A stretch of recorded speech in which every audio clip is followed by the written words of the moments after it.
வணக்கம். மீண்டும் மணிப்பேச்சில் உங்களெல்லாம் சந்திப்பதில் எனக்கு மிக்க மகிழ்ச்சி. போன வாரம் நடந்த கார்னேஜ்லேருந்து ஒரு சின்ன ரிக்கவரி. இது ஒரு டெட் கேட் பவுன்ஸாகவும் பார்க்கலாம். நான் முன்னாடியே சொன்ன மாதிரி எஃப்ஐஐஸ் ஆக்டிவாக இருக்க மாட்டாங்க. ஸோ இந்த வாரம் ஃபுல்லாக இப்படியே தான் ஜாலியாக போயிட்டுருக்கும்.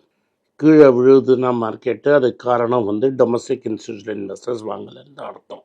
அதனால் லிமிட்டட் வால்யூம்லேயே பயங்கரமாக மார்க்கெட் ரிக்கவரி காட்டும். இன்றைக்கி 230 பாயிண்ட் அப்பு நிஃப்டி நான் பார்க்குறச்ச. Bank Nifty 550 point up. Gold ஃப்ளாட்டாக ட்ரேட் ஆகிட்டு இருக்கு 7100. இந்த வருஷத்தில் ஃபாரின் இன்ஸ்டியூஷனல் இன்வெஸ்டர்ஸ் வந்து ரெண்டே செக்டரில் 1,00,000 கோடி விற்றாங்க. Oil and gas and financials. அதாவது ஃபைனான்ஷியல்ஸில் 53,942 crores, ஆயில் அண்ட் கேஸில் 50,351 crores விற்றாங்க. பேசிக்லி ஹெச்டிஎஃப்சி பேங்க்கையும் ரிலையன்ஸையும் விற்றாங்கன்னு சொல்லலாம். இன்றைக்கி அது ரெண்டு தான் ரிக்கவரி. அப்படின்னாலே எஃப்ஐஐஸ் இல்லைன்னு அர்த்தம். எஃப்ஐஐஸ் இன்னும் விற்பாங்களா? டெஃபினட்டாக விற்பாங்க. ஏன்னா அமெரிக்காவில் ஈல்டு ஸ்ட்ராங்காக இருக்குது. அதனால் இந்தியாவிலையும் மற்ற ஊர்தெல்லாம் விற்று அமெரிக்கா கொண்டு போகிறது பணம் அவங்களுக்கு பெட்டராக தோணும். ஸோ இந்த ட்ரெண்டு கண்டினியூ ஆகிறதுக்கு நல்ல சான்ஸ் இருக்குது. இது ஒரு குவார்ட்டர் முடிஞ்சிருச்சு, தேர்ட் குவார்ட்டர். ஸோ தேர்ட் குவார்ட்டரோட ரிசல்ட்ஸு ஜனவரி 15 வரும். நம்மளுக்கு அப்போ தான் கிளியராக பிக்சர் தெரியும் இந்த குவார்ட்டர் என்ன ஆச்சுன்னு. ஸோ இந்த குவார்ட்டர் ரிசல்ட்ஸை வச்சு தான் நம்மளால் அடுத்த ஃப்யூச்சரை ப்ரிடிக்ட் பண்ண முடியும். இன்றைக்கி என்னெல்லாம் நடந்தது அப்படின்னு நீங்கள் பார்த்துட்டே வந்தீங்கன்னா, இன்றைக்கி நிறைய பெரிய விஷயங்கள் நடந்திருக்கு.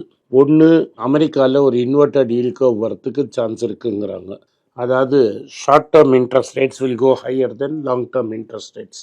அதுதான் இன்வெர்டட் ஈல்ட் கர்வ்.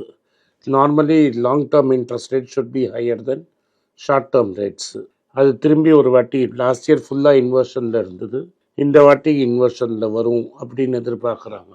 இந்த இன்வர்ஷன் வந்ததுன்னா அமெரிக்கன் மார்க்கெட்ஸ் கொஞ்சம் கரெக்டாகும், ஆட்டோமேட்டிக்காக நம்மளதும் கரெக்டாகுங்கிறது ஒரு தியரி. மண்டே இன்னிலேருந்து ஜொமேட்டோ சென்செக்ஸில் வந்துருச்சு. ஜேஎஸ்டபிள்யூ ஸ்டீல் வெளில போகுது. ஸோ ஜேஎஸ்டபிள்யூ ஸ்டீலை விற்பாங்க, ஜொமேட்டோ வாங்குவாங்க. ஜொமேட்டோ ஷேர்ஸு இன்னும் ஏறும் இன்னைக்கு. இது நடக்கும். ஐபிஓ பூம் இந்த போன வருஷம் சூப்பராக இருந்தது. போன வருஷம் வந்து 1.6 lakh crore ஷேர்ஸை already existing listed start up companies follow on இஷ்யூன்னு சொல்லி விற்றாங்க. அதனால 2025 இன்னும் பெரிய பம்பர் ஐபிஓஸும் இன்னும் ஃபாலோ ஆன் சேல்ஸும் வரும். இதில் வந்து எஸ்எம்இ ஐபிஓஸை வந்து இன்னும் டைட்டன் பண்ண போகிறதாக இவங்க சொல்லியிருக்காங்க. யார்? செபி. அது எவ்வளோ தூரம் டைட்டன் ஆகுதுங்கிறது பொறுத்திருந்து பார்க்கணும்.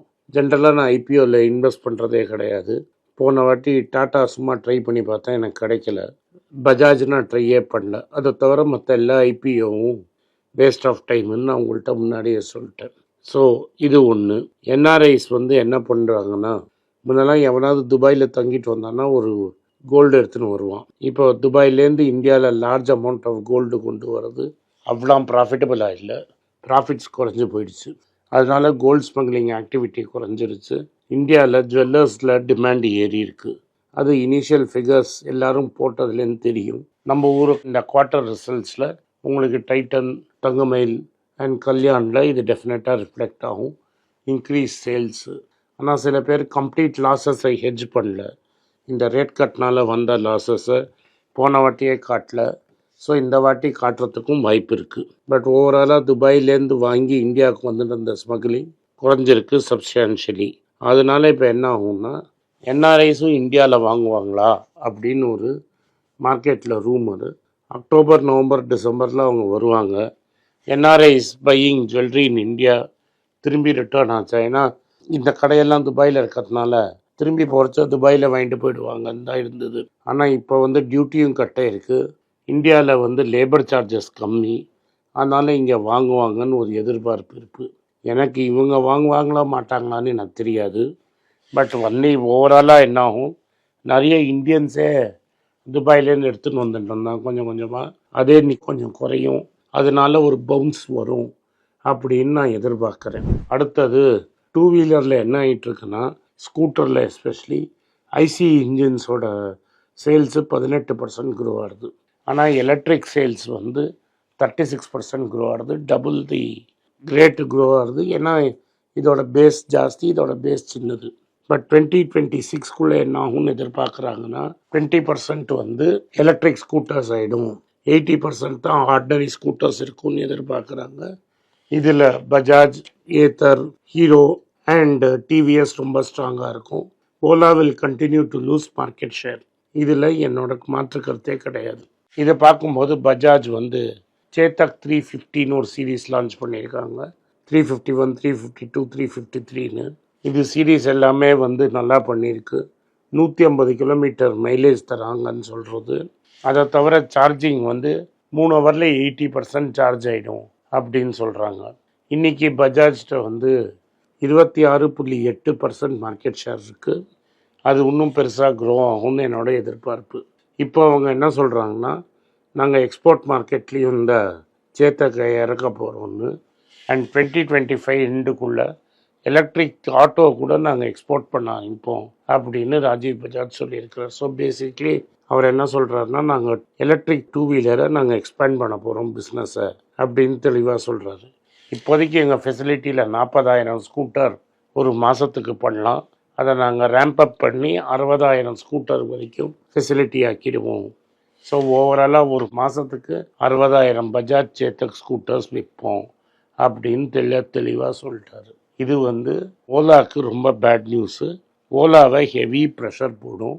ஓலாவை வந்து ரொம்ப ட்ரபிள்ஸமாக இருக்கும். ஏன்னா லோ எண்ட் ஸ்கூட்டர்ஸ் விற்க மாட்டேங்கிறது. 1,00,000 ரூபாய்க்கு இருக்கிற ஸ்கூட்டர் பஜாஜ் இது விற்குது, டிவிஎஸ் விற்குது. ஓலா வந்து சீப்பர் இது பெட்டர்னு போகிறாங்க. இவங்க கரெக்டாக 1 lakh அந்த ரேஞ்சில் ஸ்கூட்டர் கொண்டு வராங்க. ஹோண்டா எப்போ ஸ்கூட்டர் லான்ச் பண்ண போகிறான்னு தெரியல. ஈவி இந்த வருஷம் லான்ச் பண்ணுவான். அப்போ யார்கிட்ட இந்த மார்க்கெட் ஷேர் எடுக்கிறாங்கிறத நம்ம பொறுத்திருந்து பார்க்கணும். அதே மாதிரி டைட்டன்லேயும் ஒரு நியூஸு. டைட்டன் என்ன சொல்கிறாங்கன்னா, அவங்களோட வேரபிள் டிவிஷன், வாட்சஸ் டிவிஷனில் 15 to 20% சேல்ஸ் வந்து ப்ரீமியம் வாட்சஸ் தான் இருக்குது அப்படிங்கிறாங்க. அதாவது இது வந்து 15 to 20% வாட்சஸ் வந்து ப்ரீமியம் வாட்சஸ்னால், திரும்பி இந்த வேரபிள்லேயும் வாட்சை வந்து ஒரு ஃபேஷன் ஆக்சசரியாக தான் பார்க்குறாங்க. நான் சின்ன வயசில் இருந்தபோது வாட்சுங்கிறது டைம் பார்க்கறதுக்கே ஒன்று இருக்கும். எல்லோரும் கையில் வாட்சை கட்டிட்டு ஸ்கூலுக்கே போவோம். அப்புறம் இந்த எலக்ட்ரானிக் வாட்சஸ் வந்தது, எல்லாருமே வாட்ச் வச்சுருந்தோம். இப்போ எல்லோரும் கையில் செல்ஃபோன் இருக்கிறதுனால யாரும் வாட்சஸ் யூஸ் பண்ணுறது இல்லை. ஸோ வாட்சஸ்ங்கிறது ஒரு ஃபேஷன் ஸ்டேட்மெண்ட் ஆகிடுச்சு. அந்த ஃபேஷன் ஸ்டேட்மெண்ட் ஆனதுனால லோ எண்ட் சேல்ஸ் நடக்க மாட்டேங்குது, ஹை எண்ட் சேல்ஸ் தான் நடக்குது. அது ஆல்ரெடி 16 to 17% ஆஃப் மார்க்கெட்டை பிடிச்சிருச்சு அப்படின்னு சொல்கிறாங்க. அடுத்தது டாடா மோட்டார்ஸ் இந்த வருஷம் நம்ம கன்சிடர் பண்ணிகிட்டே இருக்கிறோம். 35% ஸ்டாக் இறங்கியிருக்கு, இன்னும் இறங்கலாம். இது இறங்கிறதுக்கு 3-4 காரணம் சொல்கிறாங்க. ஒன்று, இதில் நியர்லி 40% மார்க்கெட் ஷேர் வச்சுருக்காங்க கமர்ஷியல் வெஹிக்கிளில். அது ஓவராலாக டிமாண்டு குறைஞ்சிருச்சு. 10% சேல் குறைஞ்சது ஒரு காரணம். ரெண்டாவது காரணம், ஜேஎல்ஆரில் அவங்க மார்ஜின்ஸ் எக்ஸ்பெக்ட் பண்ணாலும் இல்லை. And China is 25% of JLR market. அங்கே சேல்ஸ் கம்மி ஆயிடுச்சு, அதனால் ப்ரெஷர் இருக்கலாம்னு ரெண்டாவது. மூணாவது காரணம் வந்து Tata passenger cars and EV sales ஜென்ரலாக குறைஞ்சிருக்கு. ஸோ இவி சேல்ஸும் ஃப்ளாட்டாக குறைஞ்சிருக்கு. இந்த 3 காரணத்தினாலையும் ப்ளஸ் இந்த மார்ஜின் ப்ரெஷர் இருக்கும் அப்படிங்கிற காலத்தினாலையும் 35% அடிச்சிருக்காங்க. என்னை பொறுத்த வரைக்கும் கம்பெனி டெட் ஃப்ரீ ஆக்ட் நோக்கி போயிட்டுருக்கு. இந்த இயர் முடிஞ்சிரும்னு அவங்க அஷூரன்ஸ் கொடுத்துருக்காங்க. கம்பெனி டெட் ஃப்ரீ ஆச்சுன்னா இன்னும் ஒர்க்கிங் கேபிட்டல் ரிக்குவயர்மெண்ட் இருக்காது. அண்ட் இதில் வந்து இவி பிஸ்னஸை பேசஞ்சர் வெஹிக்கிள் அண்ட் இவி இப்போதைக்கு சேர்ந்து பிரியும், டாடா கமர்ஷியல் சேர்ந்து பிரியும். அதில் டெஃபினட்டாக வேல்யூ அன்லாக் ஆகும். ப்ளஸ் இப்போவே பிபை ரேஷியோ ரொம்ப கம்மி, இதுக்கு மேலே கீழே போகிறதுக்கு ரொம்ப சான்ஸு கம்மி. அடுத்தது இந்த கிரெடிட் கார்டு ப்ராப்ளம்ஸை பற்றி உங்களுக்கு நிறைய சொல்லியிருந்தேன் நேற்று. அந்த வீடியோவை கீழே போட சொல்கிறேன், நீங்கள் பாருங்கள். அது கண்ணன் ஒரு ஆட்டோ டிரைவருக்கு நடந்த விஷயம். என்சிஆர்டிசி போர்டு வந்து 30%க்கு மேலே நீங்கள் இன்ட்ரெஸ்ட் போடக்கூடாது கிரெடிட் கார்டில்னு சொன்னாங்க.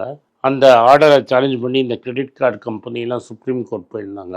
சுப்ரீம் கோர்ட் என்ன சொல்லியிருக்கு, நீங்கள் எவ்வளோ வேணால் போட்டுக்கலாம், 42% 46% கூட போட்டுக்கலாம். இந்த என்சிஆர்டிசிக்கு ரைட்ஸ் இல்லை, ஆர்பிஐக்கும் ரைட்ஸ் இல்லைன்னு. ஸோ ஆஸ் யூஷுவல் இப்போ இருக்கிற ரெஜிம் மேலே ஏழைங்க மேலேயும் மிடில் கிளாஸ் மேலே தான் விழும். கிரெடிட் கார்டு யூஸ் பண்ணாதீங்க. அப்படி கம்பல்சரியாக யூஸ் பண்ணணுன்னா கூட யோசித்து பார்த்து கரெக்டாக யூஸ் பண்ணுங்கள். டியூ டேட்டில் ஃபுல்லாக செட்டில் பண்ணிவிடுங்க, இல்லாட்டா உங்களுக்கு தான் ப்ராப்ளம். ஹோண்டாவும் நிசானும் ஒரு மர்ஜர் டாக்ஸ் வந்து ரொம்ப க்ளோஸ் ஆகிடுச்சு. ஒரு அஃபிஷியல் மர்ஜர் டேட்டை கூடிய சீக்கிரம் அனௌன்ஸ் பண்ணுறதுக்கு வாய்ப்பு இருக்குது அப்படின்னு சொல்கிறாங்க. இதுலேருந்து என்ன தெரியுதுன்னா, ஜப்பான் வந்து கன்சாலிடேட் பண்ணி ஆட்டோ கம்பெனிஸ்லேயும் வந்து லெகசி ஆட்டோ கம்பெனிஸ்லாம் ஸ்ட்ரென்தன் பண்ணி சைனீஸ் கம்பெனிஸ்க்கு ஒரு ஃபைட் கொடுக்கணும்னு டிசைட் பண்ணிட்டாங்கன்னு தெரியுது. அதே சமயத்தில் ஜாப்பனீஸ் யென் வீக்கன் ஆகும்னு பல மியூச்சுவல் ஃபண்ட்ஸு பெட்டு கட்டியிருக்காங்க, ஹெட்ஜ் ஃபண்ட்ஸும் பெட் கட்டியிருக்காங்க. அதே சமயத்தில் நிப்பான் லைஃப்னு ஜாப்பனீஸ் கம்பெனி வந்து வெளிநாட்டில் வந்து பல ஃபைனான்ஷியல் கம்பெனிஸை அக்வயர் பண்ணுறாங்க. அதே மாதிரி மிட்சுபிஷியோட ஃபைனான்ஸ் ஆமும் இந்தியாவில் கூட ஆக்டிவாக இருக்காங்க.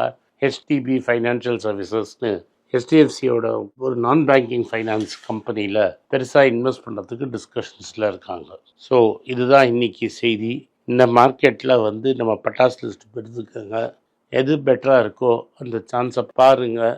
நன்றி, வணக்கம். இந்த வீடியோ உங்களுக்கு பிடிச்சிருந்தா வீடியோவை லைக் பண்ணுங்கள், எங்கள் சேனலை சப்ஸ்கிரைப் பண்ணுங்கள், பெல் நோட்டிஃபிகேஷன் தட்டுங்க. இந்த வீடியோவை முடிஞ்சால் சொந்தக்காரங்களுக்கும் ஃப்ரெண்ட்ஸுக்கும் அனுப்புங்க, அவங்கள பார்க்க வற்புறுத்துங்க. நன்றி, வணக்கம். எங்களுக்கு ஒரு ஹிந்தி சேனல் இருக்குது, பைசா போல்தா ஹேன்னு. அதில் நீங்கள் உங்களோட ஹிந்தி தெரிஞ்ச ஃப்ரெண்ட்ஸுக்கு அந்த வீடியோவை ஃபார்வர்ட் பண்ணி இந்த சேனலை பற்றி சொல்லி அவங்களுக்கு யூஸ்ஃபுல்லாக இருக்கும்னு எக்ஸ்பிளைன் பண்ணுங்கள். அவங்கள சப்ஸ்கிரைப் பண்ண சொல்லுங்கள். எங்கள் டீமுக்கு ரொம்ப ஹெல்ப்ஃபுல்லாக இருக்கும். நன்றி, வணக்கம்.